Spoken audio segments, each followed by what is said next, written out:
CM CBN at 30. Chandrababu Naidu తొలిసారి ముఖ్యమంత్రి అయ్యి నేటికి 30 ఏళ్ళు సార్.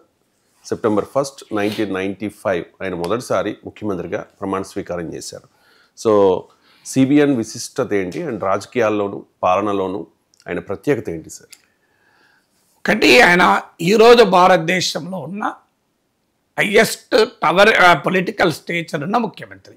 మీరు దేశం మొత్తం మీద అధికార బీజేపీ ప్రతిపక్ష ముఖ్యమంత్రులు అందరిలోనూ టాలెస్ట్ చీఫ్ మినిస్టర్గా చెప్పచ్చు. Of course India today survey third popular CM అని చెప్పచ్చు. I'm not talking about popularity, but political stature, political experience రీత్యా చూస్తే ఈజ్ ద టవరింగ్ లీడర్.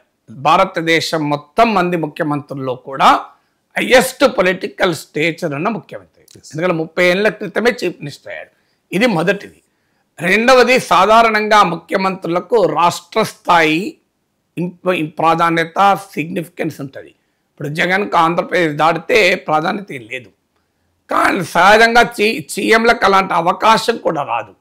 కొంతమంది ముఖ్యమంత్రులు జాతీయ రాజకీయాల్ని కూడా సంకీర్ణాల యుగంలో ప్రభావితం చేయొచ్చు. కానీ చంద్రబాబు నాయుడు అంతర్జాతీయ స్థాయి గుర్తింపున్న ఒక ప్రాంతీయ పార్టీ నాయకుడు. మీరు మైక్రోసాఫ్ట్ నుంచి వరల్డ్ బ్యాంక్ వరకు ఎక్కడికి వెళ్ళినా చంద్రబాబు నాయుడు పేరు చెప్తారు. మీరు ప్రపంచంలో చాలా దేశాలకు వెళ్ళినా మీరు ఆంధ్రప్రదేశ్ తెలుగువారు అంటే ఎన్టీ రామారావు తెలుగువారికి ఢిల్లీలో గౌరవం తెప్పిస్తే చంద్రబాబు నాయుడు తెలుగువారికి సిలికాన్ వ్యాలీ నుంచి మొదలుకొని న్యూయార్క్ వరకు గుర్తింపు తెచ్చాడు. అందువల్ల ఒక అంతర్జాతీయంగా కూడా గుర్తింపు పొందగలిగిన ఒక ప్రాంతీయ పార్టీ నాయకుడు అనేది రేర్ కేసెస్. సో ఇది రెండవది. ఇక మూడవది, చంద్రబాబు నాయుడు జాతీయ రాజకీయాల్ని ప్రభావితం చేసిన తీరు. యునైటెడ్ ఫ్రంట్ కన్వీనర్గా, ఎన్డీఏ 1కు ఒక మూల స్తంభంగా, నేషనల్ ఫ్రంట్ చైర్మన్గా మీకు ఎన్టీ రామారావు చైర్మన్గా ఉన్న సమయంలో కూడా బ్యాక్ ఎండ్లో ఉండి పనిచేసిన నాయకుడిగా జాతీయ రాజకీయాల్ని బహుశా ఏ ప్రాంతీయ పార్టీ ఇంతగా ప్రభావితం చేయలే. అందులో చంద్రబాబు ఏ ప్రాంతీయ నాయకుడు ఇంత ప్రభావితం చేయలే. ఇది మూడవది. నాలుగవది, ఎన్టీ రామారావు పైన వెన్నుపోటు పరిచాడు, మామకే వెన్నుపోటు పరిచాడు అన్న అపవాదు ఇప్పటికీ ఎదుర్కొంటున్న ఫ్యాక్ట్ రిమైన్స్. రామారావు నుంచి పార్టీ మొత్తాన్ని తన వైపు ర్యాలీ చేయగలిగాడు. పార్టీ రామారావు ఉండగానే రామారావు లక్ష్మీపార్వతి వివాదం కావచ్చు, అది చంద్రబాబు నాయుడు ఉపయోగించుకున్నాడన్న విమర్శలు ఉండొచ్చు, బట్ ఏదైనా కానీ ఫ్యాక్ట్ డెమోక్రసీలో ఒక రాజకీయ పార్టీ ఎవరిది అని ఎవరు నిర్ణయించాలి? ఆ పార్టీలో ఉన్న వాళ్ళన్నా నిర్ణయించాలి, ప్రజలన్నా నిర్ణయించాలి. ఇక్కడ ఎన్టీ రామారావుపై చంద్రబాబు నాయుడు తిరుగుబాటు విషయంలో బోత్ పార్టీ అండ్ ప్రజలు నిర్ణయించారు కదా చంద్రబాబు నాయుడు నాయకుడని. ప్రజాస్వామ్యంలో మన సొంత అభిప్రాయాలను బట్టి మనం నిర్ణయించకూడదు. ప్రజాస్వామ్యానికి ప్రాతిపదిక అదొకటే. ఇప్పుడు ఇది బరువెంతుంది అని ఒక బస్తా పట్టుకొని నువ్వు చెప్తే కాదు కదా, వేయింగ్ మిషన్ మీద పెడితే అది బరువెంతుందో చెప్తుంది. సో టెంపరేచర్ నాకు ఎంతుంది, నాకు జ్వరం వచ్చినట్టుంది అని అంటే నడవదు కదా. థర్మామీటర్ పెట్టి అది ఎంత చెప్తా అంతే టెంపరేచర్. సో నీకు వేడిగా ఉన్నా 98.4 చూపెడితే నార్మలే. సో అందువల్ల మీకు రాజకీయాల్లో ప్రజాస్వామ్యంలో బారోమీటర్, థర్మామీటర్ ఏంటి? ప్రజలు తీర్పు లేదా పార్టీ తీర్పు. సో ఎన్టీ రామారావు ఉండగానే అటు పార్టీ, ప్రజలు, ఎన్టీ రామారావు ఉండగానే పార్టీ, ఆ తర్వాత ప్రజలు కూడా క్లియర్గా స్పష్టంగా అనేక సందర్భాల్లో ఎన్టీ రామారావు వారసత్వం తెలుగుదేశానిదే, ఆ తెలుగుదేశానికి చంద్రబాబే నాయకుడు అని తీర్పు చెప్పారు. అందులో ఎన్టీ రామారావు కుమారుడు హరికృష్ణ ప్రయత్నించినా సక్సెస్ కాలే, లక్ష్మీపార్వతి సక్సెస్ కాలే, ఎవరు ఇంతవరకు సక్సెస్ కాలే. అందువల్ల ఇది ప్రత్యర్థులు ఏదైనా విమర్శించవచ్చు. రామారావుకు వెన్నుపోటు పెడిచారు, నందమూరి కుటుంబం నుంచి నారా కుటుంబం లాక్కుంది అని. ప్రజాస్వామ్యాన్ని కుటుంబాలు లాక్కోవు, పార్టీలను కుటుంబాలు క్యాప్చర్ చేసుకోవు కదా. రియాలిటీ ప్రజలు ఆమోదించారు. అది చంద్రబాబు నాయుడుకున్న సామర్థ్యానికి, రాజకీయ నాయకత్వ స్వభావానికి ఇది ఒక ఇండికేటర్. ఇక ఐదవది, చంద్రబాబు నాయుడు ఒక సంస్థ టెక్నాలజీ విజన్. బహుశా భారతదేశంలో ఏ ముఖ్యమంత్రి చూపని ముందు చూపును చూపెట్టాడు. సో ఆ టెక్నాలజీ విజన్ మాత్రం డెఫినెట్గా ఇవాళ ప్రపంచంలో తెలుగువారు ఐటీ రంగంలో ఈ స్థాయిలో నిలబడ్డారంటే ఖచ్చితంగా చంద్రబాబు నాయుడు కృషి. ఎవరికి అవునన్నా కాదన్నా. సో ఎవరైనా అనొచ్చు అంతకు ముందు కూడా జనార్దన్ రెడ్డి టైంలోనే మొదలైంది, software technology park Rajasekhar Reddy టైంలో పెరగలేదా, కేసీఆర్ టైంలో పెరగలేదా, ఎన్నా కానివ్వండి. ఇవాళ హైదరాబాదు సైబరాబాద్ను ఈ స్థాయిలో వేయడంలో చంద్రబాబు నాయుడు కృషిని, ఆయన వేసిన పునాదిని, బిల్ క్లింటన్ను బిల్ గేట్స్ను ఇద్దరు బిల్లుల్ని హైదరాబాద్ పట్టుకొచ్చిన తీరు ఇది మామూలు విషయం కాదు కదా. సో అందువల్ల డెఫినెట్గా ఆనాడు ఐటీ నుంచి ఇప్పుడు క్వాంటమ్ సైన్స్ అంటున్నాడు, క్వాంటమ్ వ్యాలీ అంటున్నాడు. ఇది పరీక్ష ఇప్పుడే తేలదు, ఇంకో 20 ఏళ్ళు పట్టచ్చు, 10 ఏళ్ళు పట్టచ్చు. బట్ ఒక సాంకేతిక పరిజ్ఞానాన్ని ఉపయోగించడంలో ఒక గ్రామీణ నేపథ్యం నుంచి వచ్చి, ఒక వ్యవసాయ కుటుంబం నుంచి వచ్చి, ఒక సాధారణ గవర్నమెంట్ స్కూల్ నేపథ్యం, ఏదో ఇంటర్నేషనల్ స్కూల్లో చదివాడు, లోకేష్ లాగా స్టాన్ఫోర్డ్ యూనివర్సిటీలో చదివాడు, కేటీఆర్ లాగా అమెరికాలో చదివాడు, ఎక్స్పోజర్ ఉందంటే ఆశ్చర్యమేం లేదు. కానీ మీకు చంద్రబాబు నాయుడు నేపథ్యము చూసుకుంటే ఆయన గ్రామీణ నేపథ్యం నుంచి వచ్చాడు. అలాంటి నేపథ్యం నుంచి వచ్చి కూడా ఒక ఆధునిక సాంకేతికత పట్ల ఆయన చూపుతున్న ఆసక్తి, అభిరుచి నిజంగా అప్రిషియబుల్. ఇప్పుడు మనకు ఈ సేవ మీ పెట్టినప్పుడు చాలామంది విచిత్రంగా చూడొచ్చు. కానీ ఇవాళ ఈ సేవలు, మా సేవలు, మీ సేవలు ఇంట్లో ఉన్న బటన్ సేవలు అయిపోయినాయి కదా. సో అందువల్ల ఆ డెఫినెట్గా టెక్నాలజీ అడాప్షన్లో చంద్రబాబు నాయుడు చూపిన ముందు చూపు ఆయన గుర్తింపే కాదు, తెలుగువారి ప్రతిష్టను పెంచింది. ఇక 6వది ఆర్థిక సంస్కరణలు. వరల్డ్ బ్యాంక్ ఒక డాక్యుమెంట్లో ఉంటుంది, రాజకీయపరమైన రిస్కుల్ని కూడా అధిగమించి ఎదుర్కొని నిలబడ్డ సంస్కరణవాది అని. కానీ వాస్తవంగా సంస్కరణవాదే కాదు, చంద్రబాబు నాయుడు అవసరమైతే తన విధానాల్ని ఎలా మార్చుకోగలుగుతాడు అనటానికి ఉదాహరణ కదా.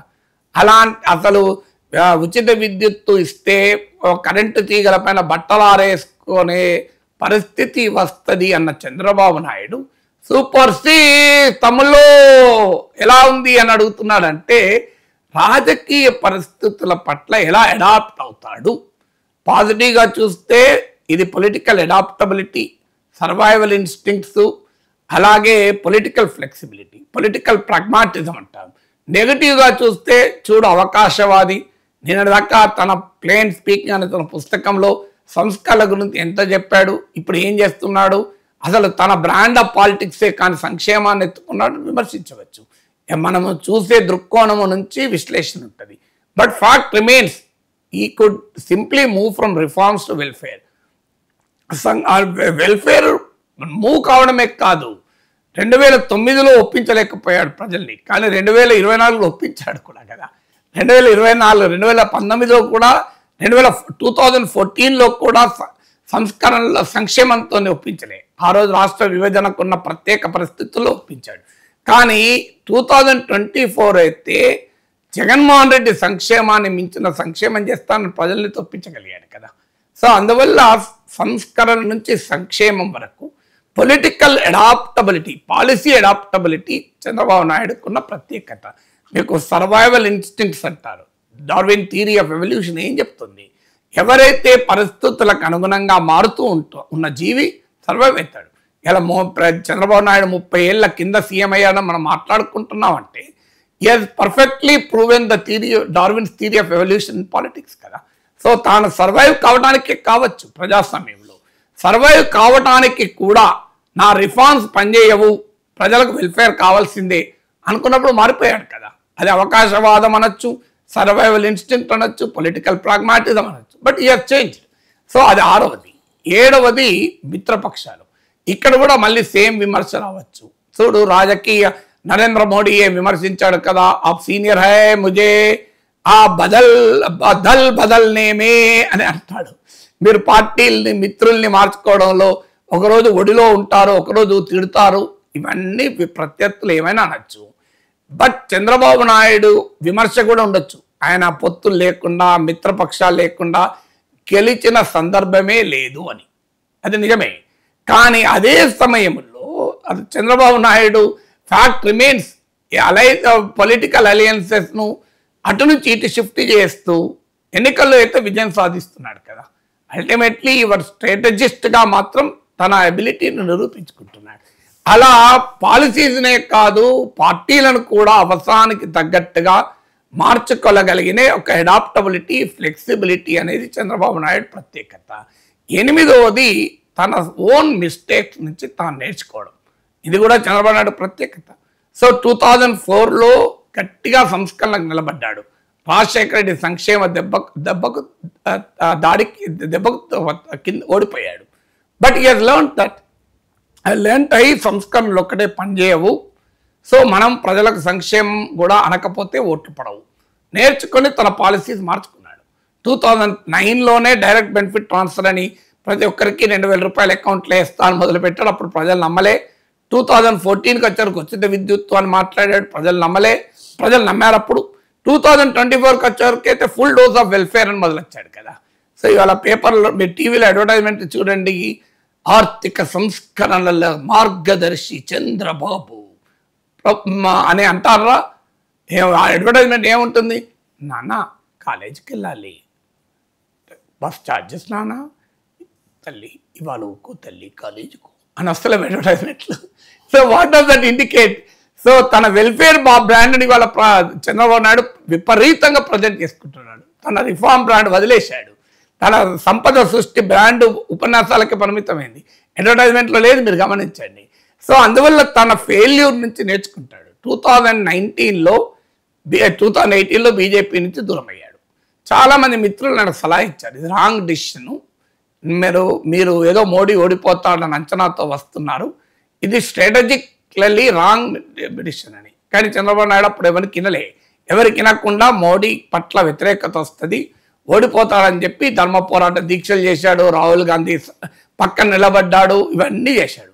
కానీ ఎన్నికలైన మరుసటి రోజు నుంచి మోడీని ఒక్క మాట అనడం మానేశాడు. అనేది ఇక బీజేపీ వాళ్ళు ఎప్పుడు పిలుస్తారా అని సందేశాలు, సంకేతాలు, రాయబారాలు పంపుతూ చివరకు విజయం సాధించాడు బీజేపీ కలవడంలో. ఇది మనకు ఎవరికైనా ఒక్కొక్కరికి ఓ రకంగా అనిపించవచ్చు. విమర్శకులకు ఇది పొలిటికల్ అపార్చునిజంగా అనిపించవచ్చు.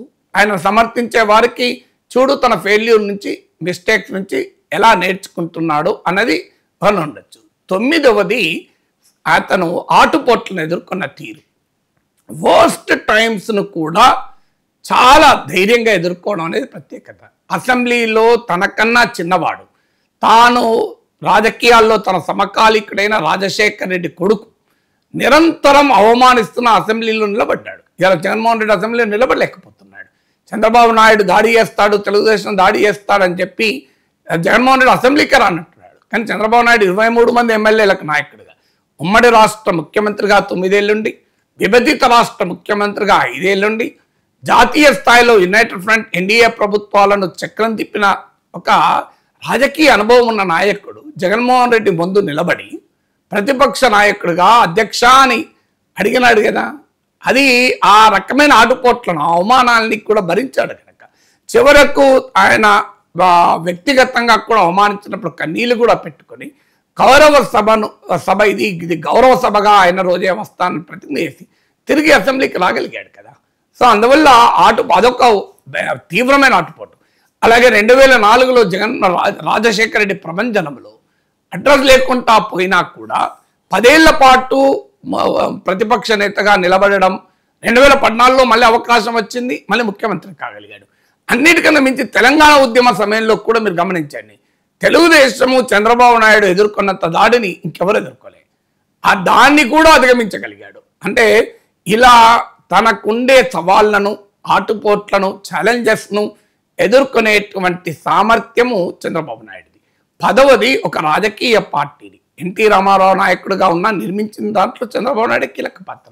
తర్వాత కూడా ప్రాంతీయ పార్టీల్ని, అందులో ఐడియాలజీ లేని పార్టీ, ఇప్పుడు మీకు బీజేపీ అంటే దానికో ఐడియాలజీ, రైట్ వింగ్ ఐడియాలజీ, హిందుత్వ ఐడియాలజీ, కమ్యూనిస్ట్ పార్టీలకు ఒక ఐడియాలజీ, సాధారణంగా సెంట్రిస్ట్ పార్టీస్కి ఐడియాలజీ ఏముండదు. అలాంటి పరిస్థితుల్లో ఒక పార్టీని నిర్మించడం చాలా ఛాలెంజ్. ఇలా కాంగ్రెస్ పార్టీ చూస్తున్నాం కదా. కానీ ఇవాళ ఈ తెలుగుదేశం పుట్టినప్పటి నుంచి ఇప్పటి వరకు గెలిచినా ఓడినా ఆ పార్టీ జెండా వదలని కార్యకర్తలు ఊరూరా కనబడతారు. ఎన్ని దాడులు ఎదుర్కొన్నా, ఎన్ని ఇబ్బందులు ఎదుర్కొన్నా, ప్రత్యర్థుల నిర్బంధాన్ని ఎదుర్కొన్నా, పార్టీ కోసం భూములు ఆస్తులు అమ్ముకున్న కార్యకర్తలు కనబడతారు. ఈ మధ్య కాలంలో పారాచూట్ లాగా ఊడిపడుతున్న వాళ్ళు ఉండొచ్చు, వేరే పార్టీల నుంచి వచ్చి ఆక్రమించుకుంటున్న వాళ్ళు ఉండొచ్చు, ఇవన్నీ నిజం. కానీ అదే సమయంలో తెలుగుదేశం పార్టీ కార్యకర్తల పార్టీగా దాన్ని నిర్మించడంలో, బలమైన నిర్మాణాన్ని కలిగిన పార్టీ నిర్మించడంలో చంద్రబాబు నాయుడు నిర్మాణ దక్షత కూడా చాలా కీలకం. అందువల్ల ఈ 10 అంశాలు 30 ఏళ్ళ తన ముఖ్యమంత్రిగా రాజకీయ జీవితం కాకపోవచ్చు, కానీ 30 ఏళ్లలో గణనీయమైన భాగం ముఖ్యమంత్రిగా ఉన్నా, ప్రతిపక్ష నేతగా ఉన్నా, తెలుగు రాజకీయాల్లో సెంట్రల్ ఫిగర్గా ఈ 30 years ఉన్నాడు.